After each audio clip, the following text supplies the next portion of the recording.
We don't know exactly how many people were impacted by the crypto scandals of the past year, but retail investors lost billions of dollars tied up in FTX, Celsius, Luna, Three Arrows, and others.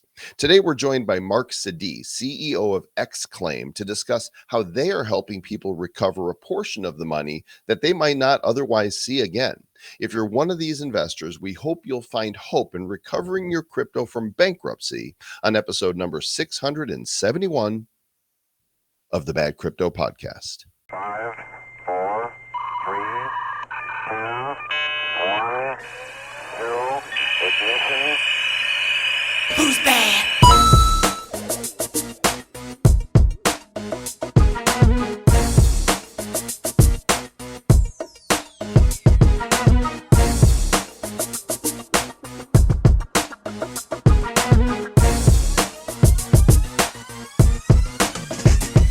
And welcome to the Bad Crypto Podcast, the show for the crypto curious and the crypto serious, the best blockchain and crypto show in the world, according to our moms. I'm Sir Lord Joel Comm, and that is Sir Lord Travis Wright. Hello, Sir Lord. It's not the best, but it's the best one that you're listening to right now. It's the best according to our moms. Well, that's true. I don't know. My mom, I don't even know if my mom thinks that's true. They're like, we like you guys. We love you guys even, but you're not the best. But I don't know what the hell you're talking about over there with that. Don't understand anything about this. Crap. And why do you guys have to call yourselves crypto clowns and DeFi doofy and algorithmic asshats? That's not nice. Why are you bad? Why don't you get good? Why don't you get good? Well, I think we still own goodcryptopodcast.com, which was registered years ago. Right. In response to just in case there was a troll out there going, well, we're the good crypto. Like, no, you're not, Dick, because we got it already. So, Trav, a lot of people lost a lot of money in Celsius, as we've talked about previously on the show. Brad Mills was a hero because he called Luna before it happened and then came on this show and called Celsius before it happened. And I got my money out. A lot of people didn't. But today's interview is super interesting if you've got any money that was tied up in any of these services, because there might be hope for you. There might be hope. Yeah. This is really interesting how they're able to kind of go in and leverage the future potential returns of this money that may be lost, that may not get back for 4 or 5 years down the road. Hell, some people are still waiting for Mount Gox. So, this right here is something that is a service that is needed. And hopefully it's working out pretty good for the people that's using it. We'll find out more, I guess. So right here we go. There's been a lot of sadness in the crypto world, especially for those who have had their crypto locked up in services like Voyager and Celsius. I am fortunate enough to have escaped Celsius 2 weeks before the thing got shut down, because we had Brad Mills on this show. Remember that, Trav? Brad was like, get your shits out of that because it's going to happen next. And we're like, what? And then Joel was like, okay. But then one of our friends actually had left a lot of his money in Celsius and in Voyager to the tune of a couple, $200,000-$300,000 sitting in there. So That's no bueno. Painful. And a lot of these companies are now in bankruptcy proceedings. There's talks about other, like Binance acquiring, and we'll dig more into this. We've got a specialist today who's been a chief restructuring officer helping companies in various industries, and now is the CEO of a company called XClaim.com, x-claim.com. They say if your crypto is now in bankruptcy proceedings, that you can trade your claim for cash. His name is Matt Sedigh. Did I pronounce that right? Sedigh? Sedigh. All right. Nailed it. Matt, welcome to the Bad Crypto Podcast. Thank you for having me. Excited to have the conversation. Yeah. So there's been a whole string of crypto exchanges or custodial services that have failed. I've named 2 of them, Voyager and Celsius. We also know that, of course, FTX screwed over a good many people, and Three Arrows has got problems because of their exposure to some of these. What are some of the other ones that might be lesser known where people could have gotten hurt? Yeah, you named 4 of the big ones, but in December, BlockFi also filed for bankruptcy, and Genesis in January. if we go further back, there were actually some other bankruptcies like Cred nearly 2 years ago. But in the last 6 or 7 months is really when it exploded. And unfortunately, a lot of people got hurt by that. Luna, that was crazy. I mean, there was like a couple of months there that was like boom, boom, boom, boom, and it was like, is this the end of crypto? Is crypto going to crash here? What's going on here? It was insane as you saw Bitcoin just sort of go down with the ship a little bit. Now it looks like it's rising up again, but man, what a ride that was, huh? You can actually plot on a timeline these bankruptcy cases and the value of Bitcoin, and watch them fall off a cliff within 24 hours of a bankruptcy filing. Because each time a bankruptcy occurs, people are losing are having less confidence, and there's less faith in the system to protect their money and get them paid out. Well, the markets are emotional, right? People buy and sell on emotions. Most people don't have the patience and the strength to not FOMO in or not sell out of fear. And so is there have you actually plotted that out with the points of each of the announcements of these failings? We haven't plotted it out, but you're exactly right about the emotion of driving these things, driving these trading decisions. But it's not so dissimilar from the bank runs that we've all heard of throughout history. When people feel like their money is locked up or is going to be locked up, they'll try and pull it out. And unfortunately, that just spirals the whole situation further down. It's how FTX lost several $1 billion in a matter of 72 hours. How much do you think, put aside the institutional money for a moment. Sure. Let's talk about the retail investor with all of these companies that are going belly up or are in bankruptcy or may not be coming back. How much retail money has been lost? Lost, I don't know, but trapped in bankruptcy is about $10 billion. Wow. That's a lot of money. It's a lot of money. And it's pretty tragic. We hear stories all the time of people that had their life savings in these accounts who can't make payments on medical bills right now, and have really, really sad stories being mailed to the judge asking for leniency and mercy to get their cash out. And unfortunately, that's just not the way it works. And a lot of harm has been done. But for that reason, many people have decided that they're not willing to be harmed anymore. And they're willing to take the money that they can get and decide and control it, so they can decide what to do with it going forward. We're not going to take it anymore, Joel. We're not going to take it. You're just being twisted, sister. Man. So that's just bizarre. So it's like when this stuff is stuck, like, for example, some people still haven't gotten their money back from Mt. Gox. Like, that was years ago. And think about that. Whenever they were buying Bitcoin then, a couple $100 a Bitcoin, it goes down. Bitcoin makes it up to almost $70,000. They can't get their money out, even though their money has gone up so much, man. It's just insane how much. 300%, 300x sometimes from what they bought it. They couldn't get it. But then, like, oh, you had $200 in there at the time. Here's your $200. Like, no. Where's my big money? And it's like, sometimes it seems like people get screwed in that whole scenario. That's exactly right. Mt. Gox is a great example of where 9 years ago, people had their funds locked up in that bankruptcy, and they still haven't been paid. But talking about trading mentality that we spoke of a moment ago, imagine selling at the bottom and not getting paid. I can imagine this. Right? Selling at the bottom and not getting paid, and then watching the whole thing go up and not benefiting from it. That's what's happening right now to anybody who's trapped in these bankruptcies.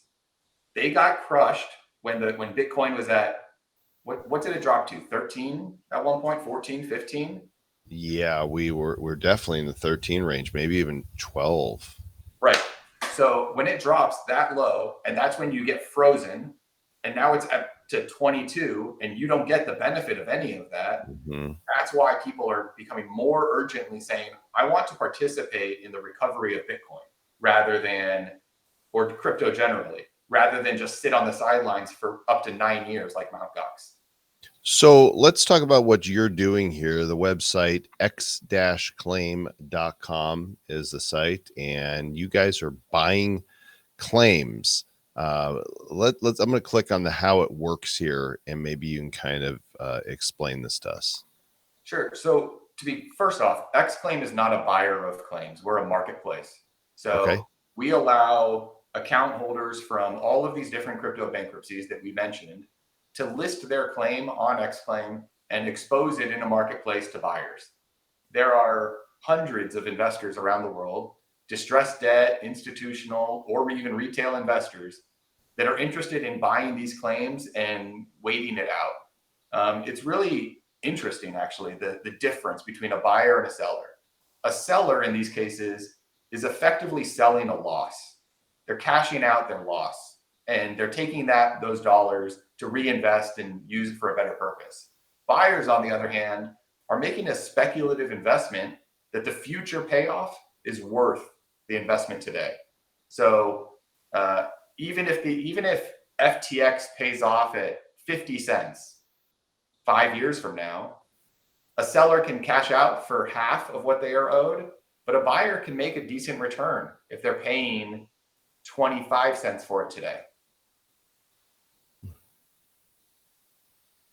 All right, so I'm on this claim calculator That's here, a trip. looking, and it's kind of gives me an idea of what I can make on this.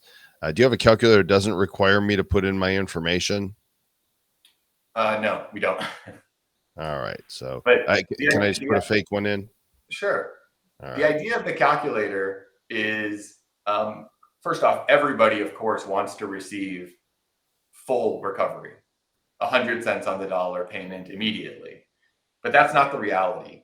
And people don't typically give enough credit or weight to the duration of how long it takes to recover these funds. And if you're waiting 5 years, simple math, a dollar today is worth more than a dollar tomorrow. So what we're trying to do is give people the opportunity to put in their own expectations of what they believe claims are worth and how long until they're going to see a recovery, and then determine whether selling today is in their best interest or not. Okay, so in this case, it fills in the default. I'm expected, let's say I've got $1,000 in Celsius. I expect that I'm going to get 600 of that. It's going to take 2.8 years to get it. Is this inflation rate accurate That's about right. now? That's right. 8.5%. And the email, give me my money at AOL.com from I Lost Bigly. And calculated is today I could get $477.47 instead of waiting. So if a buyer pays $477, which is what it's worth today, and recovers 600 in 2.8 years, that's their return. But if you're a seller and you sell for 47 today, you're getting the same discounted value of what you would be getting if you waited 2.8 years. And that trade is happening all day, every day in a very hot market right now, because buyers and sellers are increasingly finding XClaim and buyers directly of how to transact. We're aware of about $1 billion of claims that have traded hands over the last 6 months. Wow. So which are the properties that that people got maybe hosed on that you guys are able to help them with claim? Is it with FTX, Luna, Celsius? What are all of the properties that you guys have identified that you're able to work through now? We've traded claims in all of the above. Celsius and FTX have been the most active and the most popular. But each of these cases has unique characteristics. Even in a case where the claims are almost worthless, there's no expectation of recovery, there is still usually a buyer that'll buy it for nearly nothing because they believe that 5 years from now they can make 5 cents a dollar. Okay. From a buyer, it's all about the gain. And from a seller, it's about the recovery. And we've tried to make it as easy as possible for sellers to come on the site, get as many offers as possible from as many buyers as possible, and make a decision of what's in the best interest of their lives, to whether it's worth waiting or whether they can do better things with that money today. Yeah, it's an interesting service for people because a lot of people don't know they have options. They're like, all right, my money's tied up here, and now I just got to wait and see what happens. So you're giving people an option, and you're providing a service that, of course, this is a for-profit service. So how does XClaim make a profit on this? Yeah, so I come from the restructuring bankruptcy industry, and the reason I started the business because I saw kind of the unfairness of the market, and I always felt that account holders or sellers of claims had already suffered. They've already been receiving less than what they did. They put in a hard day's work and they're getting less for it. So we don't charge anything to sellers. If you want to come to us and list your claim and explore what selling could mean, even if it includes getting offers from 50 buyers, and you choose not to sell, there's no cost. If you choose to sell and a buyer buys it, buyers do pay us a commission for helping them find their investment. That's how we make money. We charge commissions to the buyer.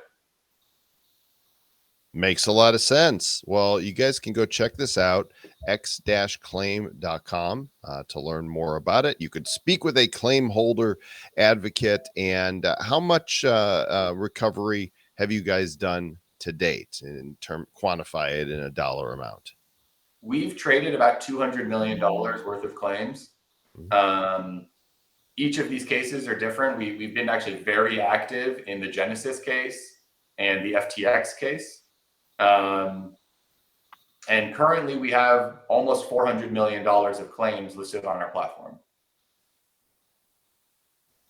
Excellent. So, Travis, there's a lot of stuff questions? going on. So, well, I think that this could be something very valuable for some of the people who are maybe pissed off about crypto because, you know, FTX went down, Voyager went down, Celsius went down. Some of these all went down.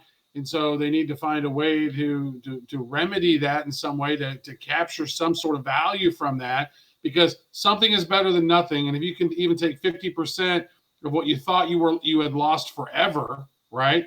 That's a win for a lot of people. Then they can take that and invest in other things. It's not so much what you had, it's what you have access to now that then you can then leverage into more. So, you know, I think this could be a viable option for a lot of people, not financial advice by any means, but something is better than nothing, right? I think so.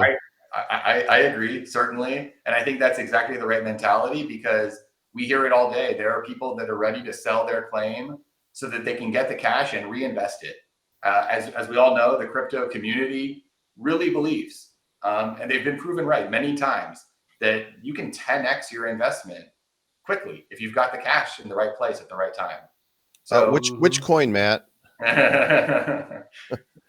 But letting it sit in a bankruptcy court for a decade, and personally, I will bet that FTX creditors, account holders, will be waiting 5 to 10 years before they see anything. Really? So it's going to take. Bankruptcy is not a fast process. Just an example: Bernie Madoff. Many of you and your listeners may remember that name. Mm-hmm. That was 15 years ago. Wow. And the people that are owed money in that bankruptcy are still getting paid little pennies here at a time. So FTX is just as big, just more complex. It's going to take a long time. Why is it the names of these people? You know, Bernie Madoff, he made off with people's money. Sam Bankman-Fried, it sounds like fraud. It's like, was it baked in? Do we need to be careful? The bank man was freed. That's what happened. The bank man got arrested in Bahamas, and then he was freed immediately coming to America. It's so weird. And all the investors got fried. They did. There should be some diligence on last names when people invest with a new founder. Well, I just want to say Travis is right. Mm-hmm. There you go. And I'm what is calm? I mean, you're very peaceful. I'm just communicating, and I'm mostly peaceful. So I had a brilliant question for you, and it went with the bad joke. It went with the Madoff joke, because I was thinking the same thing, which knows we're on the same line, because he made off with a whole lot of money, and then Joel just got it, and I was like, all and right, it made off with my question is exactly what it did there. So you guys go check it out, x-claim.com. Do your own due diligence. Make sure you check it all out for yourself before you do anything. And Matt, thanks for coming on today and sharing with us. I'm having a breath mint. Of course.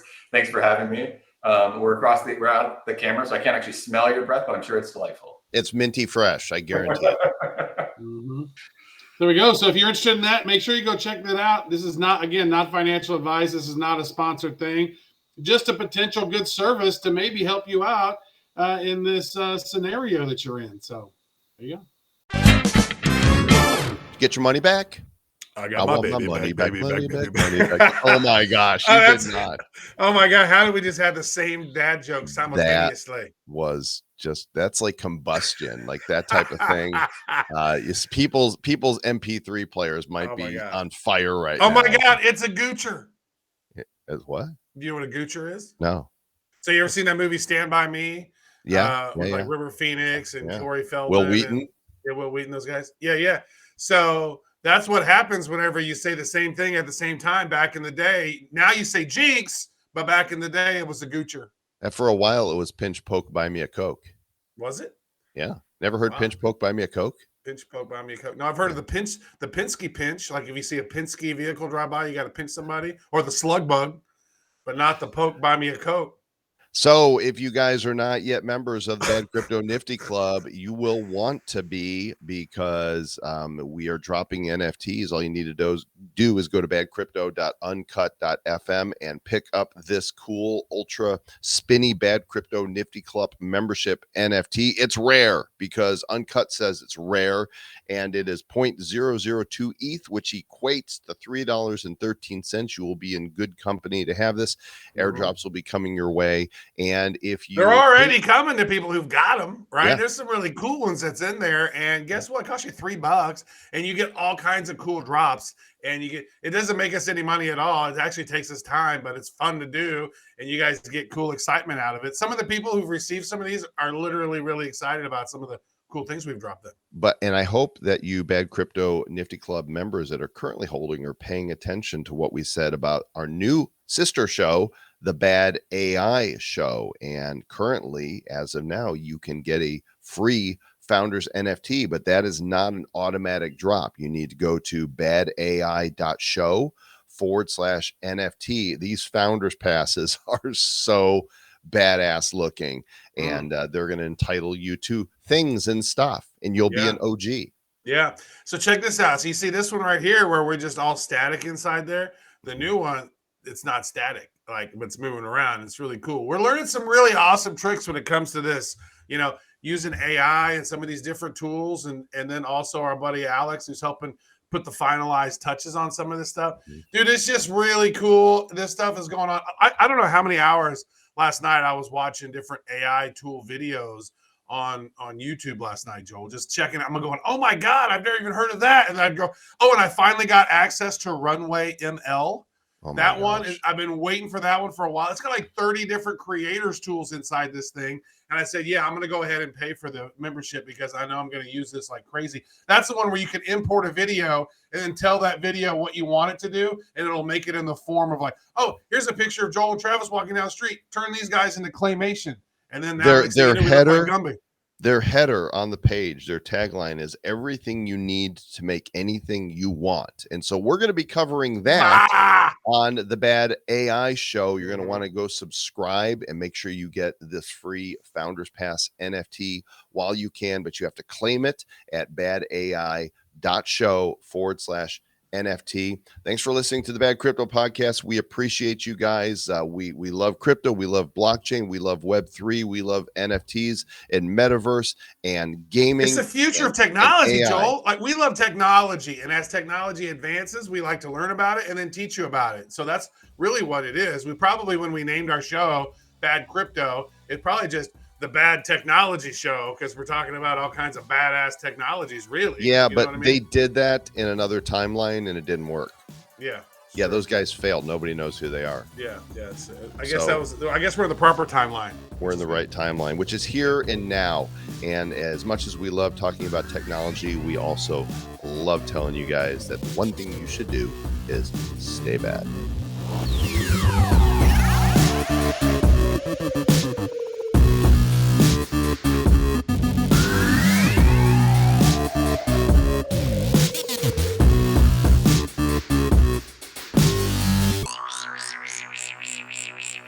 Who's bad? The Bad Crypto Podcast is a production of Bad Crypto LLC. The content of the show, the videos, and the website is provided for educational, informational, and entertainment purposes only. It's not intended to be and does not constitute financial, investment, or trading advice of any kind. You shouldn't make any decisions as to finances, investing, trading, or anything else based on this information without undertaking independent due diligence and consultation with a professional financial advisor. Please understand that the trading of Bitcoins and alternative cryptocurrencies have potential risks involved. Anyone wishing to invest in any of the currencies or tokens mentioned on this podcast should first seek their own independent professional financial advisor.